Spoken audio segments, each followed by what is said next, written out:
नमस्कार दोस्तों। तो कैसे हैं आप लोग? उम्मीद करता हूं आप लोग सभी अच्छे होंगे।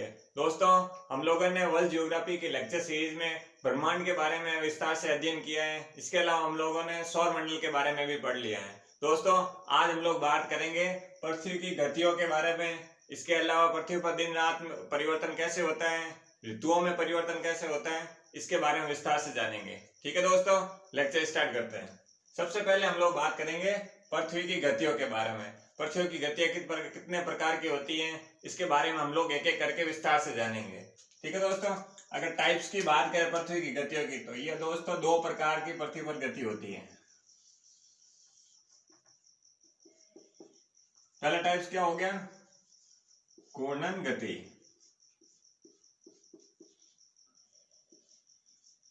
इसे अपन क्या बोल सकते हैं?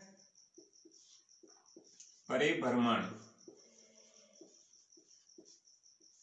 परिभ्रमण गति भी बोल सकते हैं। इसके अलावा हम लोग इसे दैनिक गति भी बोल सकते हैं।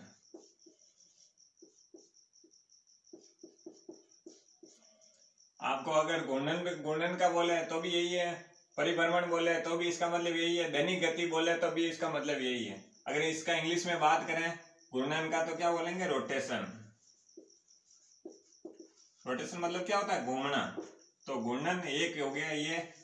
अगर दूसरे टाइप्स की बात करें तो दूसरा टाइप्स कौन सा है? दूसरा टाइप है परिभ्रमण। ठीक है। अगर इसका दूसरा नाम बताएं तो क्या है? वार्षिक गति। ये वार्षिक गति क्यों बोलते हैं, इसके बारे में हम लोग भी अच्छे से इन दोनों को डिटेल में पढ़ेंगे। तो ये हो गया वार्षिक गति। तो दोस्तों, गतियों के अगर दो टाइप्स की बात करें तो एक हो गया घूर्णन गति, दूसरा हो गया परिभ्रमण गति। ठीक है दोस्तों, अब हम एक एक करके दोनों के बारे में विस्तार से पढ़ेंगे। सबसे पहले बात करेंगे हम लोग घूर्णन गति के बारे में।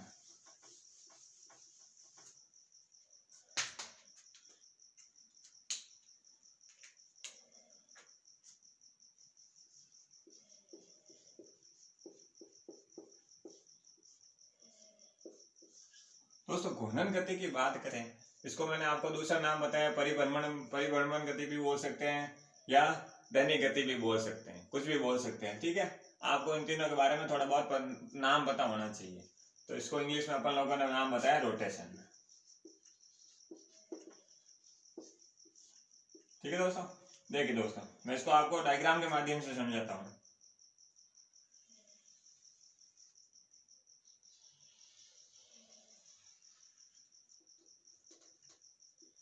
ये है पृथ्वी।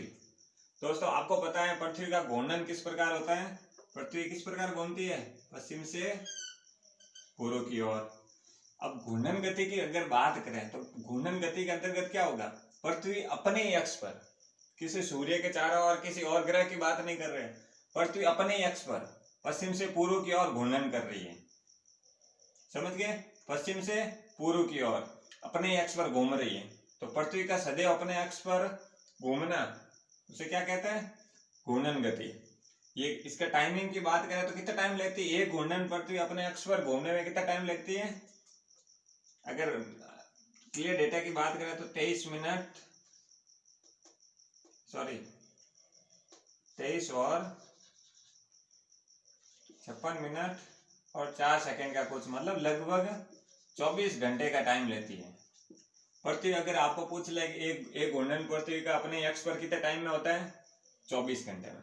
लगभग 24 घंटे में। अपन बोलते हैं ना 24 घंटे का दिन है, तो 24 घंटे का दिन का मतलब क्या हो गया? पृथ्वी का अपने अक्ष पर, पृथ्वी का अपने अक्ष पर घूर्णन करना घूर्णन गति बोलते हैं या परिभ्रमण गति बोलते हैं। ठीक है, ये आपको क्लियर हो गया होगा। देखिए दोस्तों, इस घूर्णन गति से क्या होता है? इस घूर्णन की गति से क्या होगा? दिन रात में परिवर्तन होता है ना, 24 घंटे 12 घंटे दिन और 12 घंटे रात, तो पृथ्वी का अपने अक्ष पर घूमने के कारण होता है। ठीक है दोस्तों, पृथ्वी का अपने अक्ष पर घूमने से क्या होगा? देखिए, दिन रात बराबर हो गए। आपको ये भी पता है कि पृथ्वी 23.5 डिग्री झुकी हुई है। कितने? 23.5 डिग्री झुकी हुई है। सीधी नहीं है, 23.5 डिग्री। अगर सीधी होते तो दिन रात बराबर होते, लेकिन 23.5 डिग्री झुकी हुई है, इसलिए दिन रात में परिवर्तन होता रहता है। ये क्लियर हो गया। दिन रात की बात करें तो दिन रात इसी गति के कारण होते हैं, ठीक है, इसी गति के कारण क्या होता है, दिन रात होते हैं। अगर बात कर ली जाए कि घूर्णन की गति, देखिए दोस्तों इसको मैं मिटा रहा हूं अभी। देखिए ये आपको पता है भूमध्य रेखा है, 0 डिग्री अक्षांश रेखा।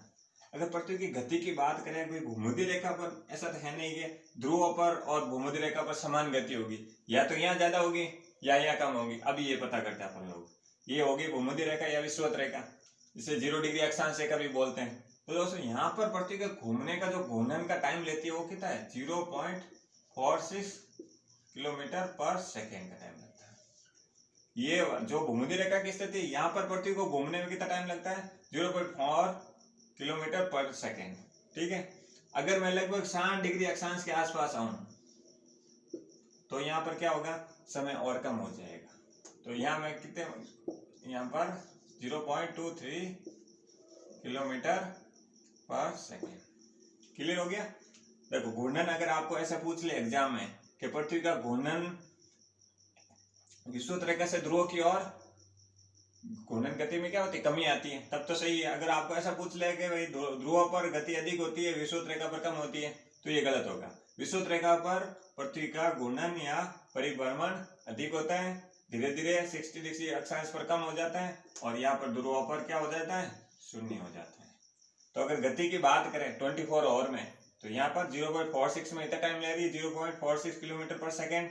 60 डिग्री अक्षांश के आसपास 0.23 किलोमीटर पर सेकेंड। और अगर ध्रुवों पर बात करें तो ध्रुवों पर क्या हो गया, 0 डिग्री अक्षांश, यहाँ पर 0 डिग्री मतलब शून्य गति हो जाती है ध्रुवों पर आते आते। क्लियर हो गया ये अब अभी हम लोगों ने बात कर लिया घूर्णन गति के बारे में। जो जो मेन पॉइंट्स थे उसके बारे में आपको समझा दिया, डायग्राम के माध्यम से समझा दिया, ठीक है। आपको डेटा रटने की जरूरत नहीं है, थोड़ा डायग्राम बनाइए, डायग्राम के सामने ये चीजें लिख लीजिए ताकि कभी आप भूले नहीं। ये बुक्स में ऐसे कभी नहीं लिखा हुआ मिलेगा, अपने नोट्स बनाइए, उसमें आपके कवर हो जाएंगे। तो ठीक है दोस्तों, अब बात करेंगे, ये गति तो ये हो गई घूर्णन गति। दूसरी गति कौन सी है, दूसरी गति का नाम है परिक्रमण। इंग्लिश की बात करें तो क्या बोलते हैं, रिवॉल्यूशन।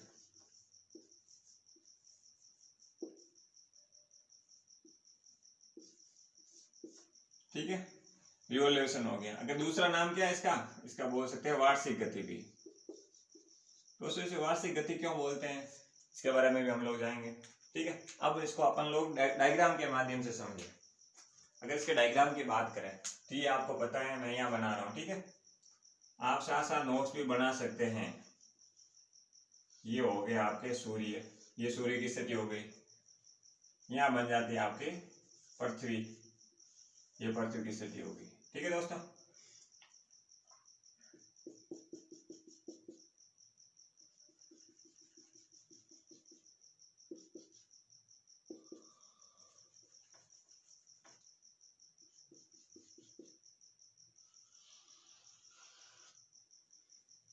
ये पृथ्वी है, ठीक है ना दोस्तों। अभी देखिए परिक्रमण की बात करें, मतलब परिक्रमा कर रही है, ये वार्षिक गति होगी। पहले अपन लोगों ने दैनिक गति की बात की, ये वार्षिक गति की बात कर रहा है, ठीक है। तो वार्षिक गति का क्या मतलब हो गया, ये आपको पता है सूर्य है, ठीक है, सूर्य की स्थिति ये है। अगर देखो सूर्य से पृथ्वी, यहाँ से अगर यहाँ से अगर चक्कर का डिस्टेंस का काउंट करें तो यहाँ से यहाँ तक दो सूर्य की दूरी डिस्टेंस है, ठीक है। यहाँ पर अधिक दूरी है। तो देखिए दोस्तों, सूर्य, ये सूर्य हो गया, पृथ्वी हो गई। पृथ्वी क्या कर रही है, सूर्य के चारों ओर चक्कर लगा रही है। अभी हम लोगों ने पहले वाले में क्या पढ़ा, पृथ्वी अपने अक्ष पर चक्कर लगाती है, और इसमें अपन लोग परिक्रमण के बारे में पढ़ रहे हैं। तो पृथ्वी क्या कर रही है, सूर्य के चारों ओर चक्कर काट रही है, ठीक। तो पृथ्वी का सूर्य के चारों ओर चक्कर काटने में लगभग कितना टाइम लगता है, पृथ्वी का 365 दिन और 6 और भी बोलते हैं, मतलब लगभग 1 साल का जो समय लगता है पृथ्वी को, मतलब सूर्य के चारों ओर चक्कर पूरा करने में कितना टाइम लगता है, 1 साल का समय लगता है, मतलब 365 दिन का लगभग समय लगता है, ठीक है। तो अब बात कर लेते हैं कि भाई इस दौरान क्या सूर्य और पृथ्वी की जो दूरी है, इसमें बदलाव होता है क्या? तो देखिए दोस्तों, इस स्थिति में बात करें तो सूर्य की अत्यधिक स्थिति है, मतलब अधिक दूरी पर है। अब पृथ्वी सूर्य से यहाँ आएगी तो यहाँ पर दूरी कम नहीं होगी क्या? तो इसका क्या मतलब हुआ, यहाँ स्थिति बात करें तो ये अधिक दूरी पर है, तो अधिक दूरी पर है तो इसे अपन क्या बोल सकते हैं, अपसौर। अगर आपको एग्जाम में पूछ ले अपसौर क्या होता है, तो अपसौर की स्थिति क्या होती है, सूर्य से पृथ्वी की जो अत्यधिक दूरी होती है, अत्यधिक दूरी मतलब लगभग 15.3 किलोमीटर, ये जो अधिक दूरी होती है, ये अधिक दूरी हो गई। अगर कम दूरी की बात करें तो कम से कम कितनी, अधिकतम तो ये हो गई अपसौर की स्थिति होगी। अपसौर की स्थिति क्या हो गई, सूर्य से पृथ्वी की अत्यधिक दूरी। अगर यहाँ आ गई पृथ्वी घूम के, मान लो ये पृथ्वी यहाँ घूमते घूमते यहाँ आई, ठीक है, तो अगर ये दूरी और इस दूरी की बात करें तो आपको पता है कि ये दूरी कम हो गई, ठीक है, ये क्लियर हो गया। और देखिए इसे क्या बोलेंगे अपन लोग, कम दूरी है ना, तो इसे क्या बोलेंगे, उपसौर। उपसौर किसे बोलेंगे, सूर्य की पृथ्वी से कम दूरी, यहाँ पर अत्यधिक दूरी, मतलब अत्यधिक दूरी की स्थिति में उपसौर बोलेंगे, कम दूरी की स्थिति में सॉरी अपसौर, और कम दूरी की स्थिति में उपसौर बोलेंगे।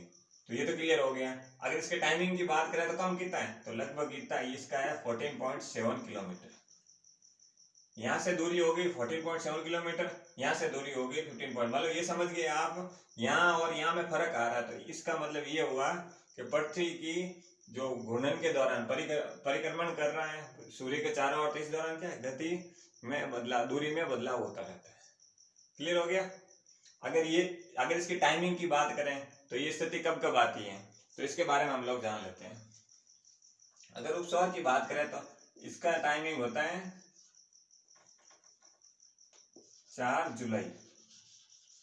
4 जुलाई का जो दिन होता है,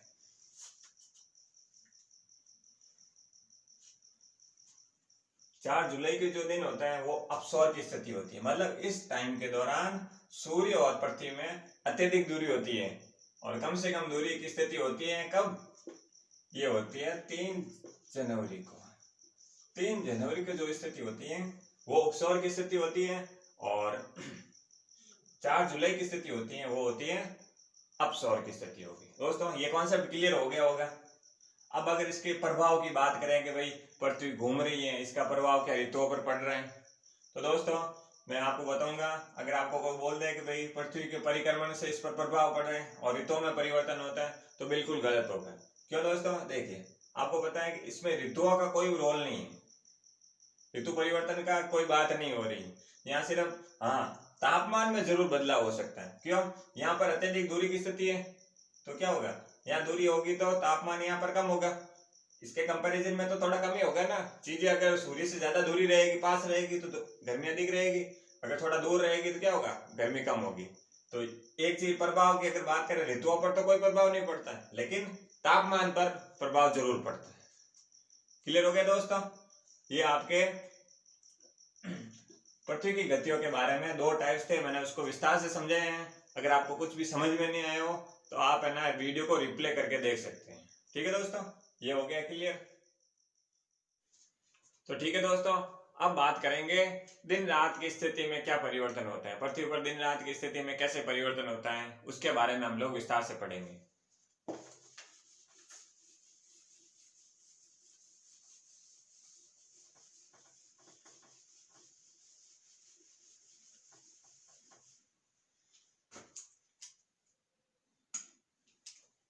पृथ्वी की गतियों के बारे में हम लोगों ने पढ़ लिया, अब पढ़ेंगे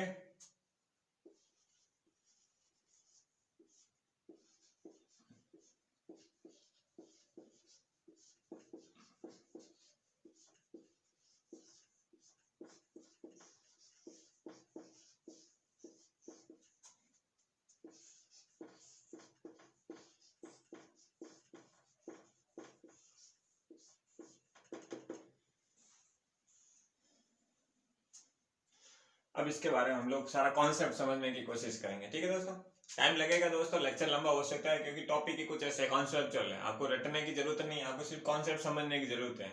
एक बार इस वीडियो में आप सारा अच्छे से समझ लेते हो तो आपको किसी बुक खोलने की तक जरूरत नहीं पड़ेगी, सारा कॉन्सेप्ट आपके माइंड में रखे। ठीक है, सवाल कैसे भी घूमेगा तो आपको कोई दिक्कत नहीं होगी।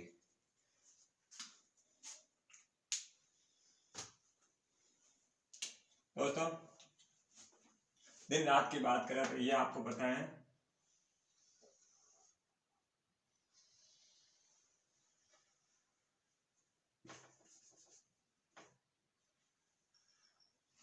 ये पृथ्वी हो गई। ठीक है, और यहाँ मैं मान लेता हूँ सूर्य। सूर्य को अगर मैं टॉर्च से दिखा दूं तो आपको समझने में आसानी होगी। सूर्य क्या है, रोशनी देता है, तो टॉर्च भी रोशनी दे रही है ना, तो मैं समझने के हिसाब से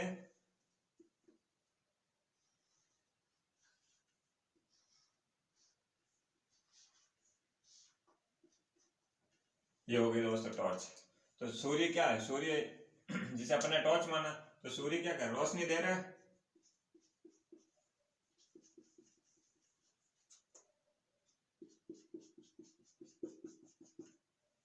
ठीक है, तो आपको पता ही है ये एक फुटबॉल की तरह होगी ना, पृथ्वी क्या ग्लोब है, गोल फुटबॉल की तरह ही है। तो सूर्य की जो किरणें हैं सीधे पड़ रही है, तो पूरे पृथ्वी पर थोड़ी पड़ रही है, पृथ्वी के एक एक हिस्से पर पड़ रही है, एक पर नहीं पड़ रही है। तो यहां तक क्या है, सूर्य की पूर्व की ओर रोशनी है और पश्चिम की ओर अंधेरा है। यहाँ पर पूरा अंधेरा है। मैं अभी पृथ्वी की सामान्य स्थिति की बात कर रहा हूँ, क्योंकि इसके क्वेश्चन बन सकते हैं। तो आपको पहले पृथ्वी की सामान्य स्थिति के बारे में समझना है। फिर 23.5 डिग्री झुकी हुई है तो उसका क्या प्रभाव पड़ा, उसका पृथ्वी पर दैनिक परिवर्तन में क्या प्रभाव पड़ा, उसके बारे में बात करेंगे। पहले ये होगी स्थिति, सामान्य स्थिति है। सूर्य है, सूर्य की रोशनी आ रही है, पृथ्वी पर पड़ रही है, तो यहाँ पर क्या होगा, इस भाग में अंधेरा, इस भाग में रोशनी रहेगी, इसमें क्या होगा, अंधेरा होगा। तो ये अंधेरा स्थिति की बात करें तो इसका क्या होगा, यहाँ पर 12 घंटे की रात, 12 घंटे का दिन। क्लियर हो गया। सामान्य स्थिति की बात करो, अगर मान लो पृथ्वी 23.5 डिग्री झुकी हुई नहीं होती तो उस स्थिति में दिन और रात बराबर होते, 12 घंटे का दिन होता, 12 घंटे की रात होती। क्लियर हो गया ये तो क्लियर हो गया। और ये जो लाइन है, अब दोनों को अंधेरा और रोशनी भाग को अलग कर रही है, तो क्या प्रकाश वर्ष, इसे अपन क्या बोल सकते हैं, प्रकाश वर्ष। ये प्रकाश वर्ष की स्थिति हो गई। यहाँ पर अपन लोगों ने देखा भाई सूर्य की किरणें पड़ रही है, और यहाँ पर ये हो गया नॉर्थ पोल, मतलब उत्तरी सिरा, ये दक्षिणी सिरा, साउथ पोल। ठीक है, क्लियर हो गया। यहाँ पर ये अपन क्या हो गई, भूमध्य रेखा। तो क्या कर रहा है प्रकाश वर्ष, क्या कर रहा है, भूमध्य रेखा को 2 बराबर प्रकाश भागों में बांट रहा है, 2 बराबर भागों में। ठीक है, ये क्लियर हो गया। अगर अब बात करें पृथ्वी अगर 23.5 डिग्री झुकी, इससे तो क्या होगा, दिन रात बराबर होंगे। अगर ऐसे पूछ ले कि भाई अगर पृथ्वी 23.5 डिग्री झुकी हुई नहीं हो तो दिन रात पर क्या असर होगा, तो दिन और रात पृथ्वी पर बराबर होंगे। लेकिन एक्चुअल स्थिति जो अभी है, पृथ्वी 23.5 डिग्री झुकी हुई है, तो उस स्थिति में दिन और रात बराबर नहीं होंगे। क्यों नहीं होंगे, अभी देखते हैं उसके बारे में।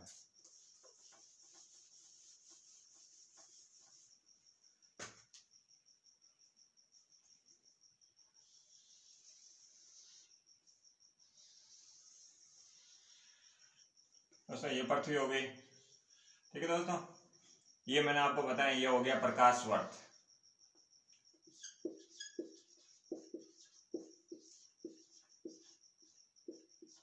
ठीक है, ये प्रकाश वर्ष हो गया। पृथ्वी आपको पता है 23.5 डिग्री झुकी हुई है। रियल स्थिति की बात करें पृथ्वी की अभी, तो ये स्थिति है, मतलब 23.5 डिग्री पृथ्वी झुकी हुई होती। अब 23.5 डिग्री झुकी हुई है तो आपको ये तो समझ में आ गया होगा कि दिन रात की स्थिति बराबर तो हो नहीं सकती। तो ये 23.5 डिग्री झुकी हुई है, तो भूमध्य रेखा क्या होगी, की स्थिति ये होगी। ठीक है, यहाँ से रोशनी आ रही है, टॉर्च बनी हुई है, रोशनी पूरी पड़ रही है, तो यहाँ पर क्या होगा, रोशनी में बदलाव होगा। क्यों, क्योंकि देखिए यहाँ इतनी झुकी हुई है रोशनी, यहाँ पर देखिए मैं टॉर्च बना लेता हूँ साथ में।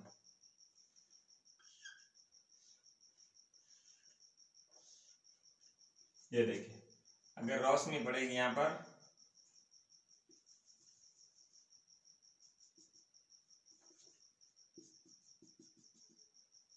ऐसे हो गया।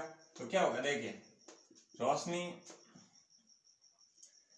ये स्थिति रियल स्थिति क्या है, ये भूमध्य रेखा 0 डिग्री अक्षांश से कभी बोलते हैं इसे। तो टॉर्च की रोशनी मतलब सूर्य की रोशनी यहाँ पर आ रही है, तो क्या होगा, उत्तरी गोलार्ध में ज्यादा है और दक्षिणी गोलार्ध में कम है। तो उत्तरी गोलार्ध में जब सूर्य की किरणें ज्यादा होगी तो क्या होगा, अभी ये स्थिति होगी जिसमें उत्तरी गोलार्ध में सूर्य की रोशनी ज्यादा हो रही है। कल स्थिति में ये होगी भाई, अगर सूर्य की रोशनी उत्तरी गोलार्ध में ज्यादा है तो यहाँ क्या होंगे, दिन बड़े होंगे, रातें छोटी हो जाएगी। कैसे, देखिए ये सूर्य की स्थिति है, तो अभी इसको अपन अक्षांश से क्या मान लेते हैं।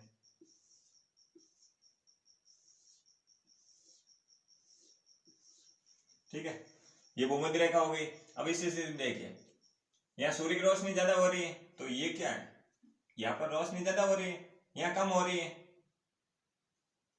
ठीक है, क्लियर हो गया आपको, ये टॉपिक हो गया। अगर इसका जस्ट उल्टा मान लेते, पृथ्वी घूम रही है, ठीक है, दिन रात में परिवर्तन हो रहे हैं, अगर सूर्य की स्थिति के दक्षिणी गोलार्ध में अधिक मतलब सूर्य की किरणें अधिक होगी तो क्या होगा, तो उत्तरी गोलार्ध में जस्ट इसका उल्टा क्या होगा, दक्षिणी गोलार्ध में तो दिन बड़े हो जाएंगे, रातें छोटी हो जाएगी, और यहाँ पर क्या होगा, दिन छोटे हो जाएंगे और रातें बड़ी। मतलब इस प्रकार से ये कॉन्सेप्ट होगा। क्लियर हो गया, सूर्य की रोशनी ज्यादा आएगी उत्तरी गोलार्ध में, तो उत्तरी गोलार्ध में दिन बड़े होंगे, रातें छोटी। यहाँ पर अगर दक्षिण गोलार्ध में आएगी तो क्या होगा, वो इसका रिवर्स हो जाएगा। ठीक है, ये क्लियर हो गया। ये कॉन्सेप्ट हो गया 23.5 डिग्री झुके हुए कारण। इसी के दौरान दिन रात में कैसे घूर्णन हो रहा है, इसके बारे में हम लोग जान लिया। अब इसको अपन लोग एक बड़े डायग्राम के माध्यम से समझ रहे हैं, किस किस स्थिति में कब क्या परिवर्तन होता है।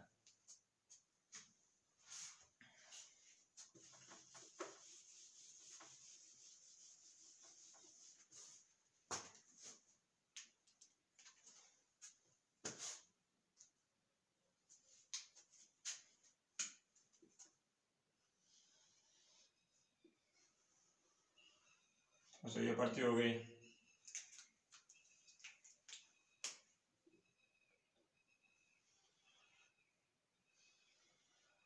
ये सूर्य हो गया,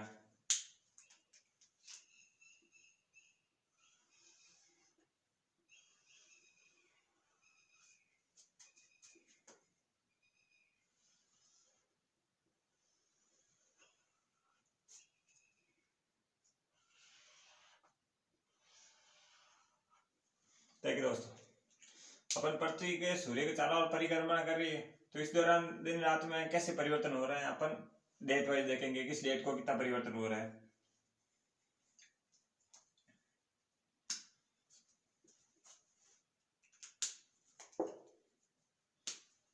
तो ये हो गई भूमध्य रेखा। ठीक है, यहाँ पे भी हो गई भूमध्य रेखा। दोस्तों साथ साथ आप डायग्राम बना के मैं नोट्स भी बना सकते हैं, ये चीजें समझने में आसानी होगी। ये क्या हो गई, कर्क रेखा, ये मकर रेखा, इसका नाम लिख लेता हूं मैं, कैंसर रेखा हो गई ये हो गई मकर रेखा। ठीक है, ये की स्थिति यह भी हो गई, कर्क रेखा, मकर रेखा, कर्क रेखा और सॉरी मकर, कर्क रेखा और मकर रेखा, मकर रेखा और कर्क रेखा। ये तो होगी दोस्तों। देखिए सबसे पहले स्थिति के बारे में बात कर लेते हैं। ये सूर्य है, पहली स्थिति अपन यहाँ की मान लेते हैं। ये की डेट हो गई, लगभग टाइम है ये 21 मार्च का। 21 मार्च की स्थिति में क्या होगा, 21 मार्च की स्थिति में सूर्य की जो किरणें हैं भूमध्य रेखा के लंबवत, मतलब 23.5 डिग्री और 23.5 डिग्री कर्क रेखा और मकर रेखा का मतलब बीच में होगी, लंबवत होगी भूमध्य रेखा के। ठीक है, तो ये कौन सी किस टाइम की स्थिति है, 21 मार्च की। ठीक है,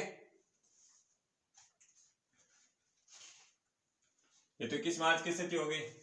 और 21 मार्च से ये तो इसमें क्या होगा, 21 मार्च की स्थिति में क्या होगा, यहाँ पर सूर्य लंबवत पड़ेगा तो क्या होगा, दिन रात बराबर होंगे। 21 मार्च की स्थिति क्या है, सूर्य की किरणें लंबवत पड़ रही है। ठीक है, अब 21 मार्च से होते हुए सूर्य पृथ्वी का घूर्णन की साइड में हो रहा है, क्या हो गया, तो सूर्य की किरणें कहाँ पड़ेगी, सूर्य की किरणें देखिए कर्क रेखा पर। और किस टाइम क्या है इसका, इसका टाइम है 21 जून। 21 जून को क्या होगा, सूर्य की जो किरणें हैं कर्क रेखा के लंबवत पड़ेगी। तो कर्क रेखा मतलब उत्तरी गोलार्ध में पड़ेगी। तो सूर्य की किरणें उत्तरी गोलार्ध में पड़ेगी तो क्या होगा, उत्तरी गोलार्ध में दिन बड़े हो जाएंगे और रातें छोटी हो जाएगी। दक्षिणी गोलार्ध में रातें बड़ी हो जाएगी, दिन छोटे हो जाएंगे। ये जस्ट उल्टा हो जाएगा। ये कब स्थिति, 21 जून की अगर बात करें तो सूर्य की किरणें क्या कर्क रेखा के लंबवत पड़ती है। आप डायग्राम के माध्यम से समझ, अभी मैंने लंबवत की बात की, यहाँ पर दिन रात बराबर होंगे। यहाँ क्या होगा, दिन रात अलग हो रहे हैं ना। उत्तरी गोलार्ध में सूर्य की किरणें पड़ रही है कर्क रेखा के लंबवत, तो क्या होगा, दिन बड़े होंगे, रात छोटी होगी। यहाँ पर क्या होगा, रात बड़ी होगी, दिन छोटे हो जाएंगे। दक्षिण गोलार्ध की बात करें तो इसके बाद क्या होगा, जब सूर्य पृथ्वी घूर्णन करते करते यहाँ आ जाते हैं। ये तारीख, इसकी डेट क्या है, इसकी अगर डेट की बात करें तो ये है 23 सितंबर।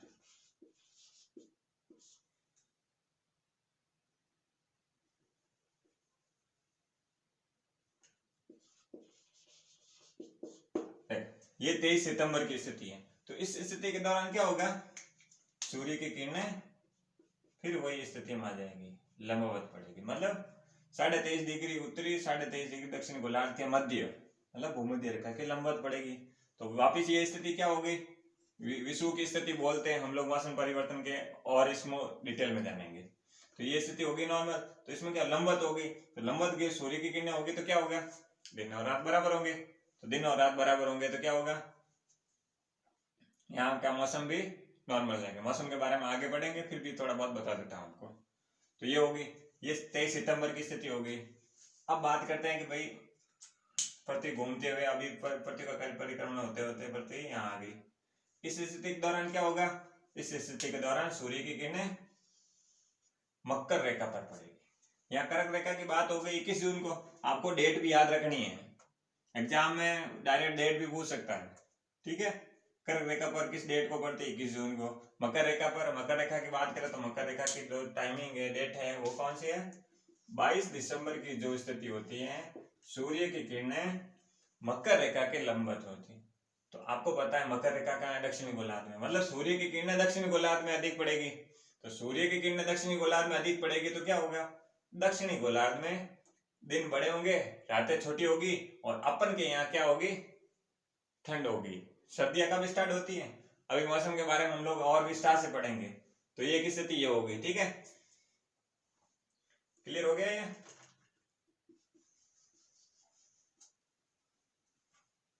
ये स्थिति होगी। तो ऐसे क्या होगा, 22 दिसंबर की स्थिति को क्या, सूर्य की किरणें मकर रेखा के लंबवत हो रही है। तो मकर रेखा के लंबवत होने से क्या हो गया, दक्षिण गोलार्ध में गर्मी ज्यादा होगी, तो ऑब्वियसली उत्तरी गोलार्ध में इसका जस्ट उल्टा, यहाँ पर गर्मी सर्दियां स्टार्ट हो जाएगी। जहाँ गर्मी होगी उसके उत्तरी गोलार्ध में अगर गर्मी होगी तो दक्षिण गोलार्ध में सर्दी, दक्षिण गोलार्ध में गर्मी होगी तो उत्तरी गोलार्ध में सर्दी, ठीक है, ये क्लियर हो गया। तो पृथ्वी क्या कर रही है, 365 दिन ये प्रोसेस चलता रहता है। पृथ्वी घूम रही है सूर्य के चारों ओर, ये सूर्य हो गया, ठीक है, तो सूर्य का राउंड कर रही है। तो किस किस स्थिति में क्या हो रहा है उसके बारे में मैंने विस्तार से बता दिया। अगर दोस्तों आपको, उम्मीद करता हूँ समझ में आ रहा होगा। अगर समझ में नहीं आ रहा है तो आप वीडियो को एक बार वापस देखिए, ठीक है। और ये तो क्लियर हो गया पृथ्वी पर दिन रात की स्थिति में परिवर्तन कैसे हो रहा है। इसके अलावा कुछ पॉइंट्स होंगे तो और देख लेता हूँ।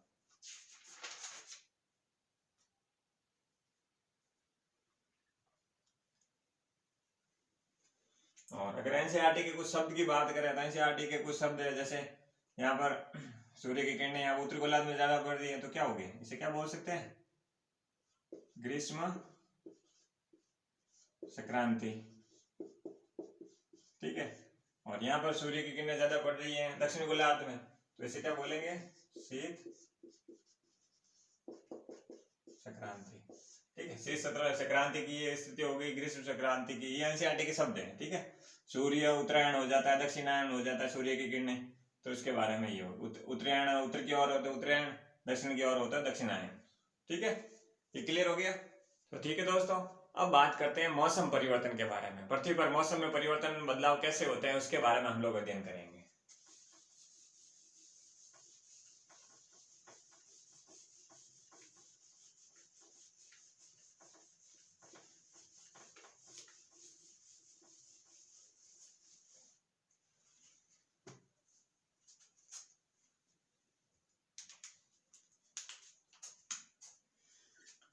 अगला पॉइंट क्या है, मौसम परिवर्तन। पृथ्वी पर क्या होगा, मौसम परिवर्तन कैसे होता है उसके बारे में हम लोग पूरा कॉन्सेप्ट समझने की कोशिश करेंगे। ठीक है, रटने से ज्यादा हम लोग समझने की कोशिश करेंगे डायग्राम के माध्यम से। तो उससे पहले मैं एक डायग्राम बना देता हूँ फिर, ताकि समझने में आसानी हो। देखिए दोस्तों, ये हो गया सूर्य। ठीक है,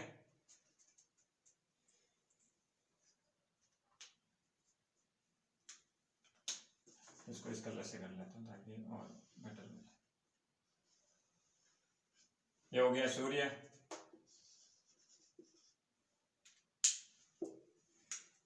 ये स्थिति होगी पृथ्वी की, यहाँ पे होगी पृथ्वी।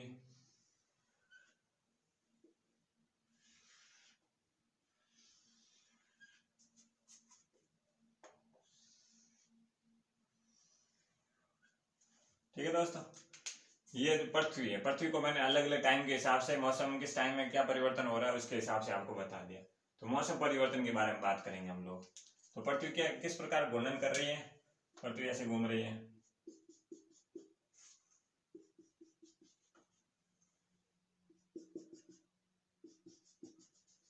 ठीक है, पृथ्वी ऐसे सूर्य के चारों ओर चक्कर लगा रही है।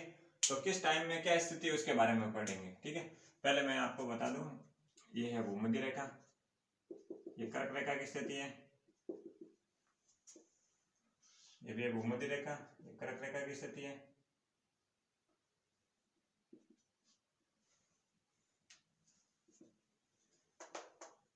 ये है भूमध्य रेखा, ये कर्क रेखा की स्थिति, सॉरी ये भूमध्य रेखा। ठीक है दोस्तों, ये अब इसमें मौसम का बदलाव कैसे हो रहा है उसके बारे में हम लोग जानेंगे। कुछ चीजें मैंने पहले ही बता दी, अब लेकिन आप ओनली मौसम पर बात करेंगे ना तो चीजें और क्लियर हो जाएगी। देखो दोस्तों, सबसे पहली स्थिति ये है, सूर्य की किरणें भूमध्य रेखा के लंबवत पड़ रही है। किस टाइम को, क्या डेट बताई मैंने, 21 मार्च।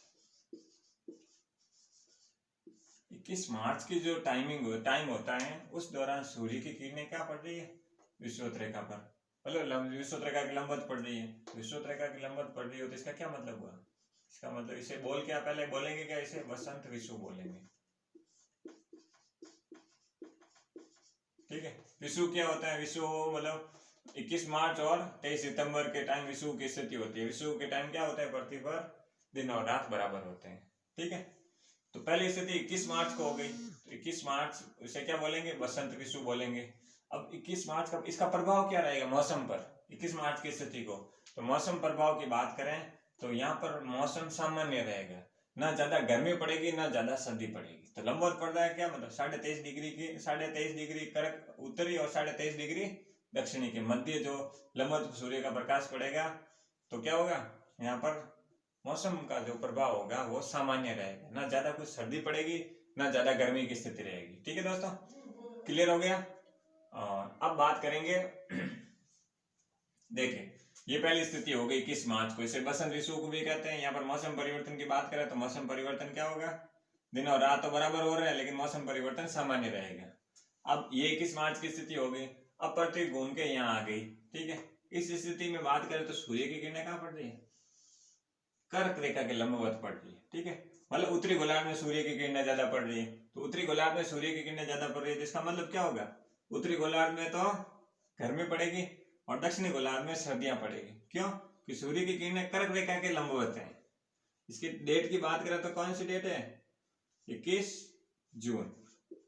21 जून को दिन होता है जो सूर्य की किरणें कर्क रेखा के लंबवत पड़ रही है।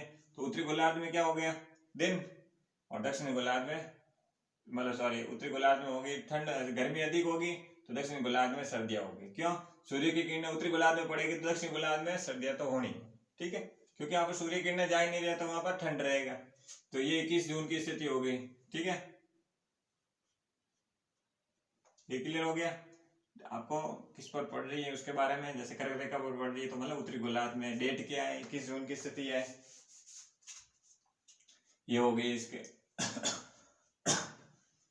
अब देखिए, अब पृथ्वी घूम के यहाँ आ गई, ठीक है, पृथ्वी यहाँ थी, यहाँ से घूमते हुए यहाँ आ गई। तो अब देखिए इस स्थिति में क्या हो रहा है, तो सूर्य की किरणें यहाँ क्या हो, बात वही पहले जैसी हो गई, फिर लंबवत पड़ रही है विषुवत रेखा के। यहाँ 21 मार्च की स्थिति थी, ये कौन सी है, 23 सितंबर की जो स्थिति है, इस टाइम क्या होगा, सूर्य की किरणें हैं जो भूमध्य रेखा के लंबवत पड़ रही है, मतलब 23.5 डिग्री उत्तरी, 23.5 डिग्री दक्षिणी के मध्य, ठीक है, क्लियर हो गया ये। अब बात करते हैं, ये देर तो हो गई, अब इसे बोलेंगे क्या अपन, इसको तो अपन लोगों ने वसंत विषु बोल गया, तो इसे बोलेंगे शरद विषु।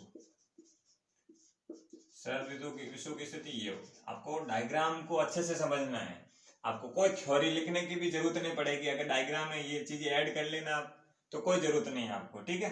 तो ये शरद विषु की स्थिति हो गई, सूर्य की किरणें, तो इस दौरान मौसम में क्या परिवर्तन होगा, तो मौसम में वही प्रभाव होगा जो यहाँ था, मतलब सामान्य मौसम रहेगा, ना ज्यादा सर्दी पड़ेगी, ना ज्यादा गर्मी की स्थिति रहेगी। क्लियर हो गया, ये टॉपिक क्लियर हो गया। अब बात करते हैं पृथ्वी की स्थिति यहाँ आ गई, तो ये लगभग डेट है 22 दिसंबर। 22 दिसंबर की स्थिति में क्या होता है कि सूर्य की किरणें कहाँ पड़ रही है, मकर रेखा पर पड़ रही है। ये ऊपर वाली तो हो गई कर्क रेखा, ये हो गई मकर रेखा, कैंसर रेखा और मकर रेखा। तो क्लियर हो गया, सूर्य की किरणें यहाँ पर मकर रेखा पर पड़ रही है, तो मकर रेखा पर पड़ रही है तो क्या होगा, मकर रेखा दक्षिणी गोलार्ध कैसा है, तो दक्षिणी गोलार्ध में सूर्य की किरणें ज्यादा पड़ रही हो तो क्या होगा, दक्षिणी गोलार्ध में गर्मी ज्यादा रहेगी, मतलब गर्मियां पड़ेगी, और उत्तरी गोलार्ध में सर्दियां पड़ेगी। जो अभी की स्थिति है, मतलब दिसंबर के आसपास की जो स्थिति है, अक्टूबर नवंबर के बाद हमारे यहाँ सर्दियां पड़नी स्टार्ट हो जाती है, ठीक है, क्यों, क्योंकि भारत उत्तरी गोलार्ध का देश है, तो दक्षिणी गोलार्ध में क्या प्रभाव है, इसका ज्यादा इफेक्ट नहीं होके, मतलब सूर्य की किरण अगर कर्क रेखा पर होगी तो भारत में गर्मियां पड़ेगी जो जून की स्थिति में होगी, और सर्दियों की बात करें भारत में लगभग नवंबर दिसंबर के आसपास आती है पूरी सर्दियां, तो 22 दिसंबर के टाइम क्या होगा, सूर्य की किरणें मकर रेखा पर लंबवत होगी, तो मकर रेखा की लंबवत होगी तो क्या होगा, दक्षिण गोलार्ध में गर्मियां बढ़ गई, तो यहाँ पर अपन के सर्दियां, उत्तरी गोलार्ध में सर्दियां, ठीक है। डेट क्या है, 22 दिसंबर, सूर्य की किरणें कहाँ, मकर रेखा की स्थिति होगी, तो मौसम परिवर्तन क्या होगा, दक्षिण गोलार्ध में गर्मियां रहेगी और उत्तरी गोलार्ध में सर्दियां रहेगी, ठीक है। अब दिन बड़े छोटे के तो मैंने आपको पहले ही बता दिया, भाई सूर्य की किरणें जहाँ पड़ रही है तो वहाँ दिन बड़े होंगे और रात छोटी होगी, तो वापस उत्तरी गोलार्ध की बात करें तो उत्तरी गोलार्ध में क्या होगा, इसका जस्ट उल्टा हो जाएगा। क्लियर हो गया, तो ये मौसम परिवर्तन के बारे में मैंने आपको अच्छे से पूरा डिटेल में समझाया है। अगर आपको अच्छा लगा हो तो प्लीज आप लाइक कीजिए, शेयर कीजिए, सब्सक्राइब कीजिए। अगर इस वीडियो में कोई भी कमी रही हो तो अपने सुझाव दीजिए, ताकि मैं आने वाले वीडियो में उसको ठीक कर सकूं। ठीक है दोस्तों, थैंक यू दोस्तों।